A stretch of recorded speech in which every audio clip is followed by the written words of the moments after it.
Morning po, magta-try po tayo ng atis today. So meron po ako rito isang maliit na atis. Yan po. Kaya po ng dati, no? Ang gagawin ko po rito is kainin ko po siya. Tapos titimbangin ko po yung skin at saka yung seeds para makuha po natin yung net weight ng atis na kinain ko lang po talaga. So nag-baseline na po ako ng blood sugar. 119 po yung baseline blood sugar ko po. No? Of course, through the OTI CGM. Yan. Babalik po ako after 2 hours and we'll see kung ano po yung magiging blood sugar spike po nito.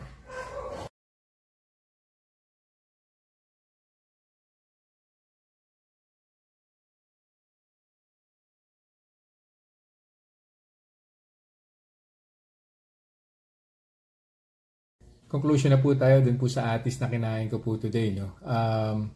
So ang baseline blood sugar ko po when I started eating was at 119.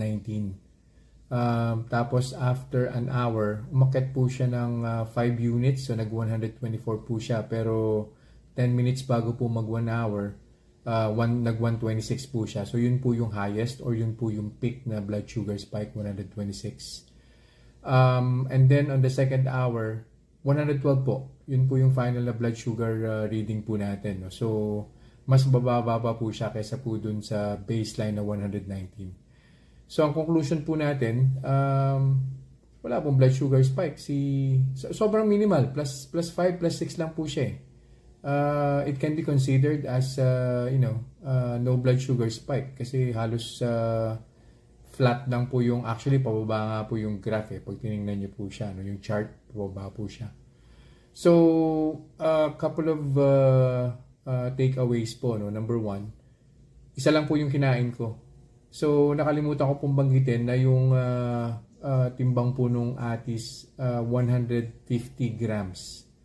So, tinimbang ko po yung buto, tinimbang ko po yung skin or yung balat, no? 114 po yung skin at saka yung seeds.